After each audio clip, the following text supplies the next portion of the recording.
The Spirit Walker. Lozen. In the quiet corners of forgotten history, there are women whose stories were buried deep beneath ash, beneath silence, beneath the lies of victors. This is the Dark Diaries series, here on the Silent Archives channel, where we exhume the lives of women who dared, resisted, and were punished for it. This is the story of Lozen, the Spirit Walker of the Apache. She was born under a sky of desert fire, somewhere around 1840, in what we now call New Mexico. But Lozen belonged to no nation on any map. She was Chihen, Warm Springs Apache, born into a world already at war. A world where freedom was not inherited, it was stolen, raided back, fought for, with blade, bullet, and bone. While other girls learned the traditions of hearth and home, Lozen learned to ride, shoot, and track. She studied the movements of clouds and men alike. Her brother, Victorio, a chief and warrior, once said, "Lozen is my right hand, strong as a man, braver than most, and wiser than many." But Lozen was more than muscle. She was a seer, a spirit walker, gifted with what the Apache called power.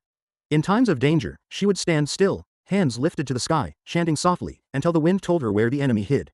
This gift, they said, came from Usen, the Apache creator. And Lozen never misread the wind. By the late 1870s, her people were being pushed into reservations, where freedom died of starvation and disease. But Lozen, like Victorio, refused the cage. She joined a small band of warriors and led raids to free her people. Once, she escorted a pregnant woman across 100 miles of desert, alone, without food, water, or sleep, dodging American and Mexican patrols along the way. But war has no mercy for the brave. In 1880, her brother was gunned down at Tres Castillos. Lozen felt it before it was confirmed. She did not weep. She reloaded. She joined forces with Geronimo, the last great Apache resistance leader.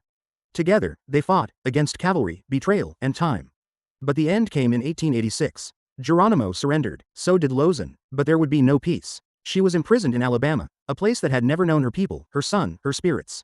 There, surrounded by disease and despair, the woman who had once outridden armies was slowly erased by tuberculosis.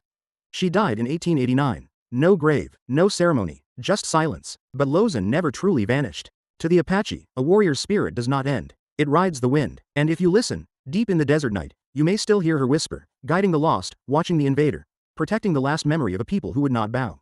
You've been watching Dark Diaries, a series within the Silent Archives channel, where history isn't just what happened, it's what was hidden. Forgotten women, forbidden truths, and the long shadows they leave behind. Until next time, keep your candles lit. The past is never truly dead.